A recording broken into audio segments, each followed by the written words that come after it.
Okay, well, thanks very much indeed, Paula, for the invitation. As I'm sure you all know, well, you might not know, but I hope you know that this year, 2061, is Arnolfini's centenary. So I'm sorry to have to contradict you already, but actually I did retire from Arnolfini 40 years ago.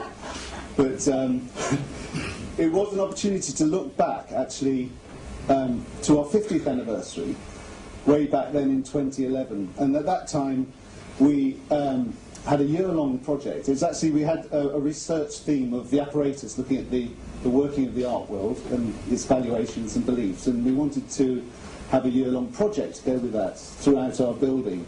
And we invited an artist, Neil Cummings, who is here today, to look at our archive and think about that. So actually the result of that was a project, Self-Portrait Arnolfini, which started way back in 1831, which was just before our building that we were occupying at the time was built. And then, interestingly, continued beyond our 50th into the next 50 years. And I think probably throughout that timeline, when one began to speculate about the near future, that's always been quite a political thing to do. So there were all sorts of interesting aspects of that. But anyway, before we get going, I was going to hand over to Neil to set the scene. So because Tom and I thought it'd be interesting to do this in a kind of old school way, we decided to turn off composite ourselves and just try and rely on kind of local memory. So we thought it'd be interesting if you could do the same, if you just disconnect and we'll try and just live in real time and just use local knowledge. So no enhancement. So if you could switch any composite memories off. So Tom, maybe we could try and recover a little bit about what 2011 was like. Do you have any thoughts about what can you recall? Can you not hear me? It's better. Shall I say that again? Tom, maybe you could.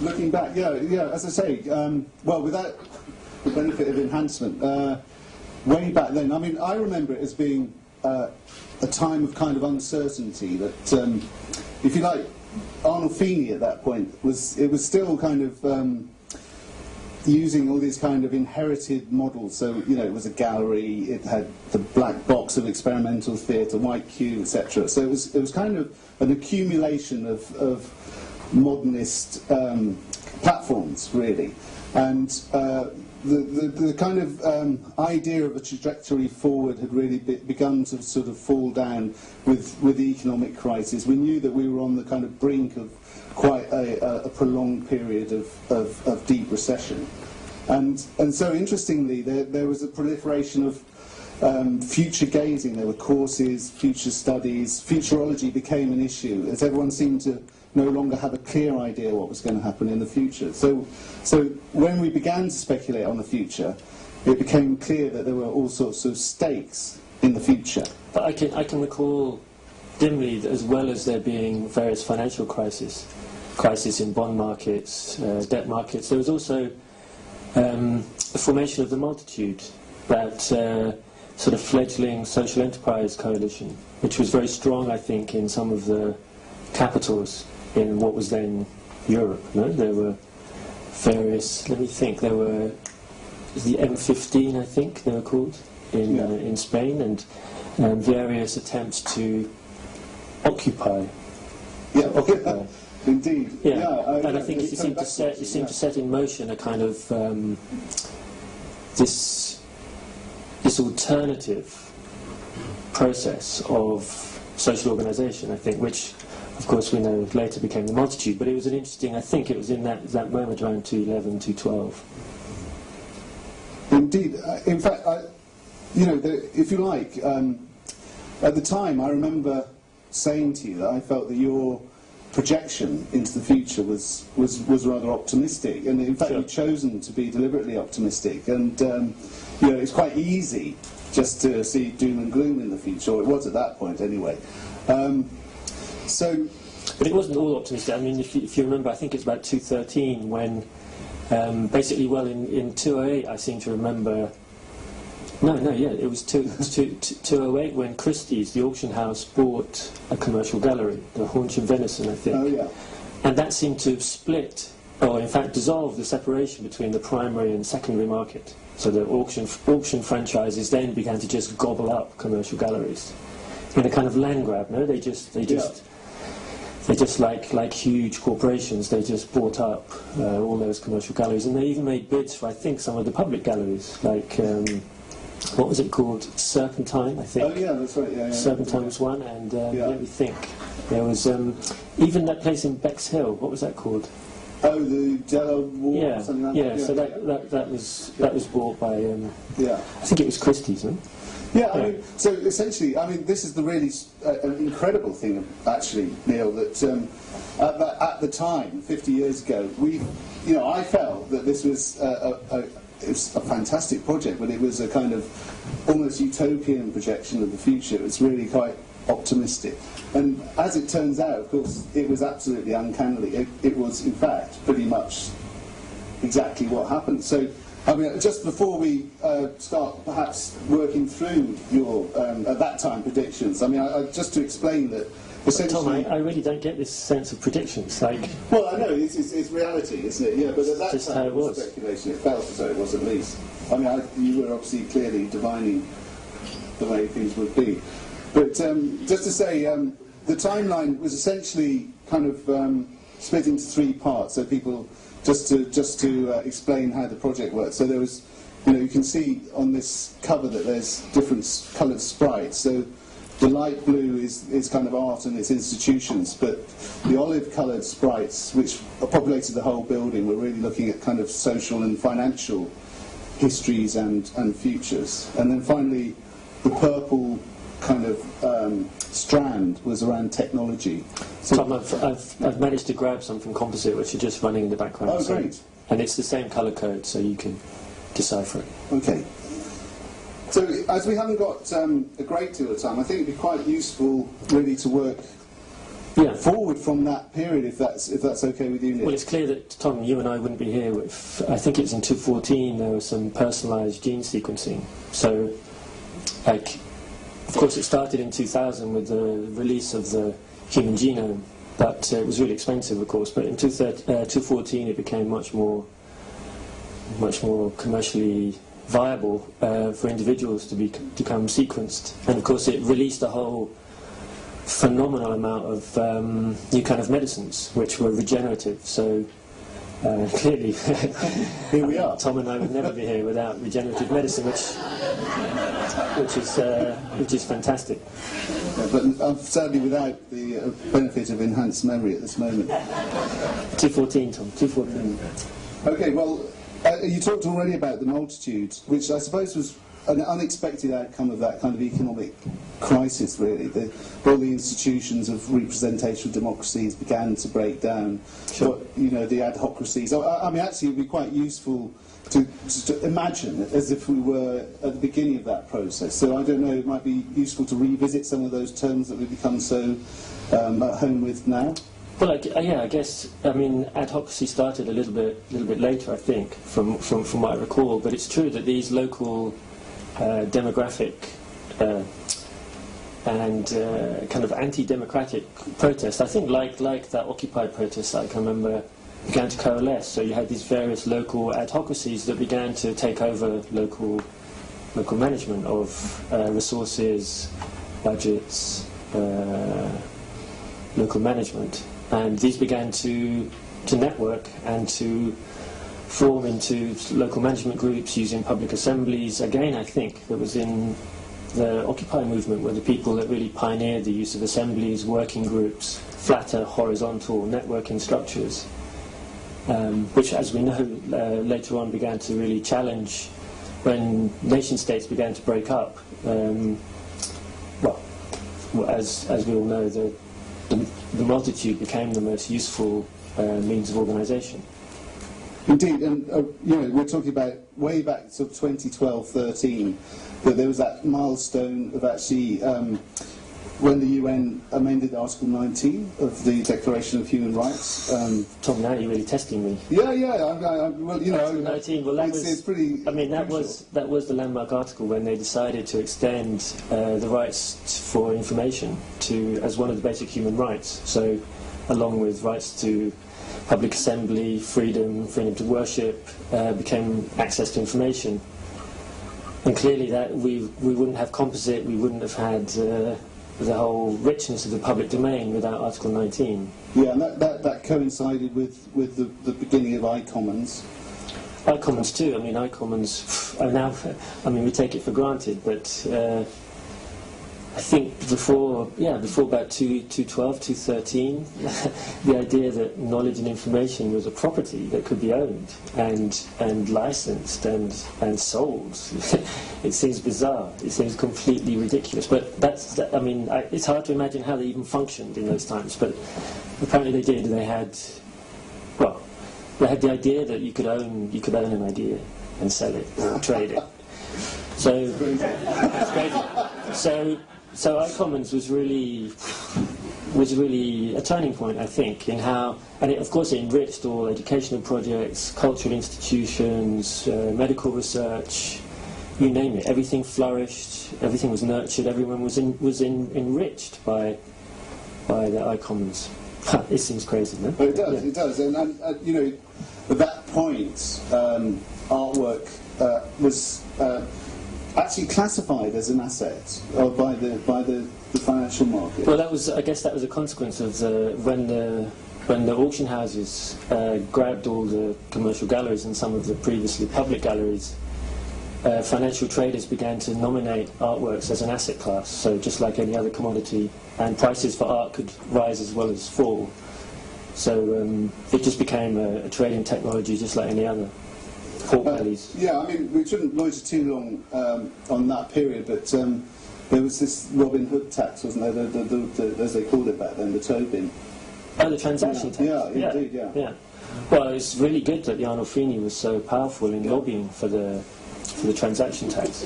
Thank you. No, it's really, I mean, again, you take it for granted, but if we don't tax, again, before then, they didn't tax financial trading. It's like, it's a nonsense. So again, money flowed phenomenally into the public domain. So this was actually, you know, quite a utopian gesture, I think. Yeah, and I think we should all acknowledge the role of the Arnolfini in really leading cultural institutions becoming truly public and making all your knowledge, all your processes, all your archives, general public license version 4 compliant, and contribute enormously to the public domain. Well, actually, I think it was around that 2014 that we were possibly one of the first to join the iCommons. Yeah, I mean, you were at root, you were at source, Tom. Yeah, as part of that mesh work. Yeah, no, it's really, I think the Arnolfini should take great credit. At the same time, the Tate was opening new branches in Doha, in the United Arab Emirates. I mean, Tom, you should. I know it's a very sore point for Tom, but in 2015 there was this famous scandal, no? In that was it called M-Shed? M-Shed.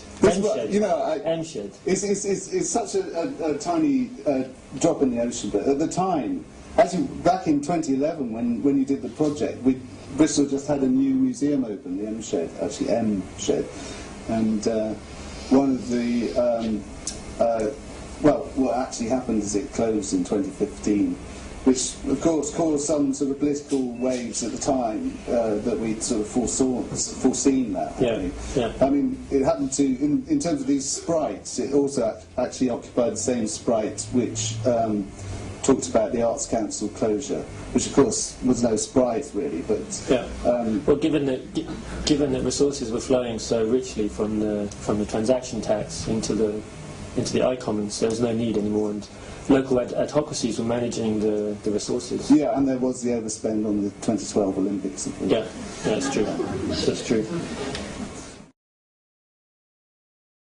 It was changing pretty rapidly. By 2015, the Arts Council had closed. Suddenly there was potential new sources of funding for the public domain coming from transaction tax. Sure. So in a way, what had seemed like this is a very doomy scenario where state funding was diminished actually enabled a new kind of networked meshwork, if you like. Yeah. But the one thing that came with that was a kind of challenge, really differentiated between that kind of asset characteristic of rarity value and then much more research ideas-based practice, which really had implications for the role of the artist. Because as I said earlier, we were kind of working with inherited models, really kind of 19th and 20th century models, right through to the beginning of the 21st century. Yeah, that's true. Yeah, so I don't know, I mean, in terms of the role of the artist, that really kind of changed quite rapidly. Well, from what I remember, that was a little bit later, in about, let me see, about 218, 219 maybe, when there was a clear divergence between what we would now call, well, I'm not sure, I think then they called it commercial art. I think they did, yeah, that's right, galleries. yeah. So there were basically artworks that were bought and sold and traded, and emergent art practice, so practices that were really seeking to work creatively with public domain institutions and working creatively with essentially social software, and these assets to be traded, and there was a clear distinction, and there was a clear bifurcation in a way of the art market. Yeah. So one became an asset class for financial trading. Of course there were collectors, there were well, there were some private collectors. I mean, we'll come to what happened to them later. But so there were some private collectors, but mostly the truly. I mean, obviously, everyone understands that markets are not very creative technologies because they like repetition with tiny difference. And for art, for a practice that's supposed to be creative, that's a very limited technology to reproduce it. So you just want endless repetition with tiny difference, like Andy Warhol prints or something. No? You sell them. Andy Warhol, don't you remember Andy Warhol? All right. No? You got a glitch there, Tom. So there was this clear distinction between art traded and sold in commercial galleries and emergent art practices, which was truly creative and exploratory. That's right. So for Arnolfini, it really no longer made sense to be building based. Sure. So I think it was actually 2017 that we ceased to be building based and started to work with kind of clusters, partnerships globally. So Shanghai, I seem to remember. Shanghai, and we were working with Tate Doha as well. Okay. That's because I seem to remember those previously carbon economies. Were trying to convert themselves into knowledge economies, no? And I think you were really influential there. Well, and the Arab Spring had such a massive impact, You're right. long-lasting for that area of the world. Yeah, but that change to knowledge and culture seemed really powerful for that region, no? And Arnolfini was there. Arnolfini was there before many other institutions. Okay, because I'm conscious of time, we should probably try and get into the 20s. A golden decade. Yeah, indeed. I mean, we mustn't also lose track of these different strands of development. So, I mean, thinking about social and financial again, there was the whole issue of singularity, sure. and the singularity bond. Oh, that was a joke. Well, I mean, it's quite a complicated one if you can bear to think about it, Neil. Well, I mean, again, once let me. No, I can't do that. Let me. Well, it's obvious now that reproductive technologies are accelerating enormously. We have more and more sophisticated technologies for reproduction down to molecular level. So singularity is somewhat under threat, and so. Again, because of course, markets thrive on singularity and difference. Well, singularity, essentially. So the financial markets and the commercial galleries owned by now auction franchises issued a bond issue against singularity, where certain artworks were guaranteed never to be reproduced. These bonds could be traded. And so this market grew. It grew fast, actually. It grew very fast. Money poured into it. So I think from when do you recall them? 2018 to it was, I think it was 2019, and actually it was the Guggenheim that started this. You're right. Yeah, right at the beginning. They were still strong, the Guggenheim. In 2019, the Guggenheim Foundation existed. Well, I know. Huh, who'd have thought it? Well, I think they were instrumental because they had these links with, was it Deutsche Bank? Deutsche Bank? It might well have been, yeah. I mean, there was this Morgan thing, wasn't there? Some Morgan capital accumulation. Yeah, now it's coming to me, yeah. Anyway, so they try to use singularity as a new source of capital. Short-lived, I'm afraid. But, I mean, I don't know, Tom, if you could say something about there was a very famous, I remember it clearly, the Ex Habare research project that happened at the Arnolfini, where you kind of unpicked the idea of, well, I guess the Latin root of exhibition, ex habare, the idea of kind of showing things in a legal court, and that idea of showing and sharing. You really excavated that term, and in a way made the idea of exhibition core to civil society, you know? Exhibition and co-production. I mean, let's not forget. Way back then, there was always a kind of role that was produced through that misinterpretation of exhibition, which was that your viewer would come to kind of as a spectator, right. Which is kind of a passive role, to come and observe a critic kind of role. So actually, the real shift, I mean, much before this, we're talking really around 2012 through to 15, right. was how meaning was generated, essentially through co-production, through proper participation and engagement. So what the Ex Habere research theme was about was really understanding how to share and enable that kind of participative role. Yeah. No, it's a great project, and I think it really distributed the idea of exhibition as a co-productive technology throughout the exhibitionary network that Arnolfini was instrumental in founding. Indeed. And that, in a way, embedded the idea of exhibition within civil society. The idea it's a co-productive practice of exhibiting and sharing. It's strong, it's good. I guess that kind of contributed, in 2020 when the transaction tax was raised, the multitude actually put a full 1% on financial markets. Yeah. All of that was a really positive shift towards really what became later this kind of understanding about trust and the economy of attention, moving away from that old idea of spectacle and the, if you like, what we used to call the information society. Yeah. I mean, this is where I have to hold my hand up. Obviously, I become very interested in well-being as a kind of a new understanding of what it is to be a social animal. Sure. And so, 2021, I did retire from Arnolfini and became involved with the Avon Wellbeing Trust. And in fact, you sort of really founded the Avon Wellbeing Trust, no?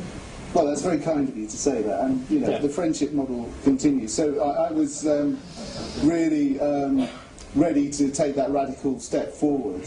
Avon, the Avon cluster, obviously being a global kind of approach, but it was clear. No, it was clear that well-being became a value that was too valuable not to nurture and not to encourage. And I think. Indeed. In the same way that you were pioneering at the Arnolfini, you were also pioneering, I think, with that Avon Wellbeing Trust to set this new agenda, really, for politics and for culture. Right, very kind of you to say so. It's true. It's true, Tom. Yeah.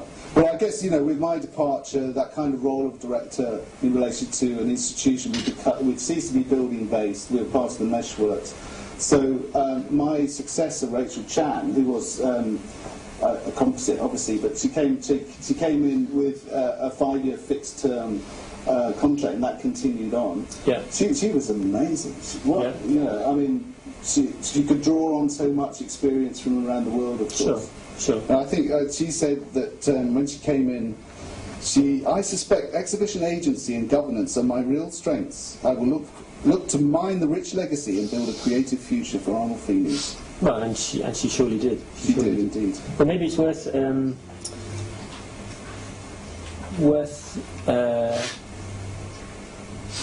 remembering that. Well, of course, public institutions were thriving. Public collections were really rich. Emergent art was really essential and vital parts of people's lives. But this market for contemporary art was still reproducing itself. But clearly they were running out of assets. Well, having said that, remember that the Frieze Academy in Beijing was set up in 2022. Well, that's what I was hoping you'd say. Yeah. Yeah. So the market had to in a way produce its own assets to trade. And so Frieze, which by this time had grown into an enormous franchise, like Sotheby's, like Christie's, set up an art academy in Beijing. Do you remember where it was, Tom? Well, I can because we haven't got our enhancement on. No. It was, Anyway, it's in here. It's not important. It's in this. It's not important, but don't worry about it. So somewhere in Beijing they set up an art academy. Okay, yeah. It's near the bridge, I think. It's near the bridge over the. Yeah, that's right. Yeah. So there was this art academy they set up to essentially produce assets for the market, no? Which was really successful. They had a fantastic group of tutors, mostly consultants, agents, gallerists, investment specialists. No, it was impressive. Indeed. And this all was before 2024, when we had that terrible... That was the collapse, no? The virus got into the dark pool financial trading algorithms. Yeah, and Guggenheim went down. It was absolutely disastrous. Well, let's say that. It was disastrous for these commercial galleries in the markets because they really suffered, but actually it released phenomenal resources. So Guggenheim, all those private collectors who had built museums and built collections, well, basically through a load of default donations, they gave all the collections back to the public domain. Yeah, so actually, in many ways, it was a rather amazing. Crisis is opportunity. Exactly. And it meant that we could share all these works which had been held in private, now became owned publicly. Yeah. Which was great, and that actually set a kind of precedent which really spread rapidly. Yeah, and the virus. Well, those dark pool tradings, they were always on the edge of legality, and it was only because the multitude were able to. I mean, that's why they made the transaction tax go up by 1%, because the multitude were able to police dark pool trading. But, I mean, they were quasi-legal, let's be honest. I mean, people trading invisibly. I mean, the whole idea of market, obviously, is that everyone has access to the... No, well, let's not go into that. Well, let's say it wasn't transparent. It was the inverse of transparent. It was and obviously the excuse they give for using these dark pool trading mechanisms is because they don't want to move the market against themselves when they're trading. So they don't want to inversely affect the market by trading invisibly. Essentially, they end up trading with themselves virtually via a broker.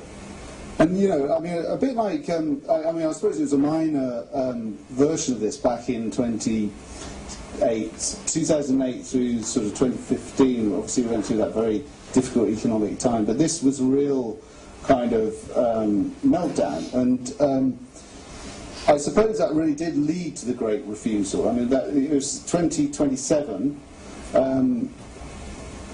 obviously coordinated through the multitude. Yeah. Well, I think it's extraordinary because doing a little bit of research for today, I watched some of the archive resources of a conference that they did, or a symposium they did in Plymouth. For this, there used to be a thing called the British Art Show, and but one of the presentations was about this idea of refusal. Is that? Oh, yeah, of course. No, it was really interesting. It was about this idea of refusing to work or refusing, and it's extraordinary. You're right. In 227, when there was this mass refusal, where again, you're right, coordinated through the multitude, people refuse to participate in the democratic process because they're no longer being represented. And it initiated the breakup of nation states. But in the wake of that, the assemblies really kind of became a useful platform. Well, real-time consensus and real-time dissensus were indeed. fantastic. Dissensus became really kind of a crucial. Yeah, a really powerful and vital tool for making decisions about management of resources. I mean, it's worth just for a moment thinking about dissensus, because I think, we've become used to the idea of in the friendship model being able to disagree and that being a useful mode. But way back, when we started this, 2011, there might have been gestures of this kind of neoliberal idea of kind of a polyvocal space where people could disagree and it was all fine. But actually that was almost a way of kind of neutralising and absorbing different opinions and attitudes. But actually dissensus has become absolutely fundamental to the way that we organise ourselves. Sure. Rightly so. So 2027, I guess alongside the Great Refusal, there was the collapse and the withdrawal of the singularity art bond. Yeah. I think because of nanotechnology reproducing down to molecular level, singularity loses all logic. Everything is endlessly reproducible, so having a bond which values something which is no longer of value doesn't make any sense. So the market for singularity collapses. Singularity essentially gets overwritten by difference. And then the next executive of Arnold Feeney, Larissa Riquelme, came in, and part of her first actions was to add this operating system to bring executable function to Arnold Feeney. And her statement when she came into post was to enact, to be more agent than immanent, which is still slightly confusing to me. But no, but I think that's, from what I remember, that's when the Arnold Feeney began to be more kind of proactive. It's when you began, I think, to lobby quite strongly for the extension again of the UN Multitude Declaration of Human Rights. No, didn't you start to lobby for the extension of rights to organic synthetic composites? That's right, indeed. Yeah. So I think that's what was her thinking, that it wasn't enough to be an immanent institution, but you had to become more active, more agent. Indeed, and towards the end of that decade, you were talking about organic synthetic assemblies. Actually, they started the Turing test for them, and actually there was an addition of rights, so they were actively involved in the assemblies and so forth. From what I remember, the rights came later, but it's true, I think in 236, the first organic synthetic assembly passed the 1950s Turing test. Yeah. So we could no longer determine between human and machine intelligence. And, well, when that starts, of course, you have to start thinking and extending rights to these organic assemblies, organic or synthetic assemblies. I mean, I'm conscious of time, so we should wrap up soon. But we're in the 30s now. But I mean, I suppose that what time we've just talked goes so fast. It does. It's crazy. It's But I talked earlier about this kind of shift away from spectatorship and how that affected that older model of the artist, this privileged individual, if you like. But I mean, really, in the 30s, kind of the idea of radical transparency and transactional aesthetics kind of really finally put paid to that kind of ideology. And in I think it was 2035, Arnold Feeney became a key value in economies of trust and attention. And this is really quite interesting because, if you like, in the older model of the information society, the real kind of asset was attention. What information required and demanded was our attention, and we were attention poor. So actually, that became recognised as a key sort of factor in the economy. Yeah. Well, it just seems ridiculous now when we think about it that somehow money money as an accumulation of value and as a key index of value just seems so limited, and it's vital that, of course, the work you did with the Avon Wellbeing Trust, values like trust, care, attention, were values that are true values, and it's right that we built economies and we fought for the right to value those things. Yeah. Well, I mean, obviously we're coming up to the present now, so I guess people are more familiar with, Sure. with what's been happening in the recent past. So, I mean, we'll all be aware of 2039, that terrible viral pandemic, which, you know, kind of really hit our organic synthetic assembly friends hard. Yeah. And there was indeed that mass data loss, which has kind of never been kind of Well, it took replaced. 10 years, I think. It took about 10 years to really recover. And in 2055, we talked about the economies of attention, so that was combined with a war of attention. Sure. Which, I mean, not in the sense of those kind of older models of Sure. warfare, obviously, but it was significant. So it was fierce. It was fierce Yeah. competition for attention. I mean, some organisations would stop at nothing to get your attention. Nothing. Indeed. Yeah, well, it can be vicious. Yeah. 2056, Article 39, Declaration of Human Rights, proposed to redefine personhood and extend to organic synthetic assemblies, and that was something that was fought for decades. And, you know, it was... And I think, again, we shouldn't underestimate the role of Arnold Feeney. I think your shift to being more agent was vital in trying to extend these rights to organic synthetic assemblies. And it's true, I think, in 261, no, that the UNHDR was passed by the multitude. Indeed. And Rights were extended to others. so all those issues around singularity, etc., that have all gone, overwritten by difference. Sure. And now, this year, 2061, here we are, our centenary. Of course, the comet is on its way. So we've got over our anxieties, and, you know, I'm just happy to be in an economy of trust and attention. I'm very pleased that you could join us again there. Well, thank goodness for regenerative medicine. Thank you very much. Well, I was going to say, I mean, thank you very much. It's been fantastic, sort of retrospective look in the last, 60 years. But I was wondering now, today, present, 2061, maybe you could speculate a little bit more on your future. My future? The future of Arnold Feeney and your future. 2061. Well, it depends on the comet, Future. as we know. Sorry. I mean, I guess, you know, it may pass us by, but I don't think, you know, with that shadow, we can really speculate. But you know, let's hope it passes the planet. I'm cautiously optimistic.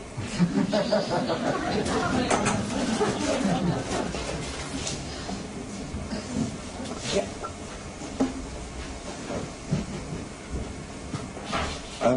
Casting your mind back again 50 years to 2011, I don't know if you've got, if your research has covered this part of history, but I was very interested in how, whether you could see a change in how people thought about time itself. You talked a lot about kind of like infrastructure and economics and how that changed, but going back to the British Art Show 7 symposium that was discussed at that time, modernism was discussed quite a lot, actually, in that thing, and the idea of progress and different models of modernism and the future seem to be hanging over that. I was just wondering if the time from 2011 onwards, people thought about time in a very different way, or perhaps you didn't cover Well, that. maybe you could tell us what you remember about time. I mean, feel free to switch back on again. Well, I mean, I was just wondering whether the idea of the past and the future being just a little bit more arbitrary, and the mix and match aesthetic, a kind of like a networked way of looking at time, was something that kind of like figured through the idea of possibility as well Whether that kind of like opened out rather than the idea of being pushed through by a particular sort of technological set of options, a network notion of time, atemporality. Did that figure? From what I remember, it was one of the possible futures. Sure. That was the interesting thing about all that interest in future. There was this idea of possible, probable, preferable futures. But there was also the wild card. And, things happen which were really not predictable. But I guess the main shift I'd like to draw attention to is that idea that actually how you predicted the future was really a kind of form of colonization. It was the kind of power relations of the present that were defining the future. So, for example, back then I remember there was a big discourse around this idea of creative industries, which is obviously adopted a kind of 19th century model of the work ethic, if you like, productivity, and applied it to the idea of critical practice. And really that was a form of imperialism. As it turned out, it was about actually defining creativity and cultural production in the interests of a certain singularity. I think maybe our recollection had a kind of linear strand, because what we were trying to remember, I guess, is how Arnold Feeney became conscious of itself in 2061. And we were trying to, in a way, on behalf of the institution, recount its own memory of how it got to be the way it is. And will be. All being well.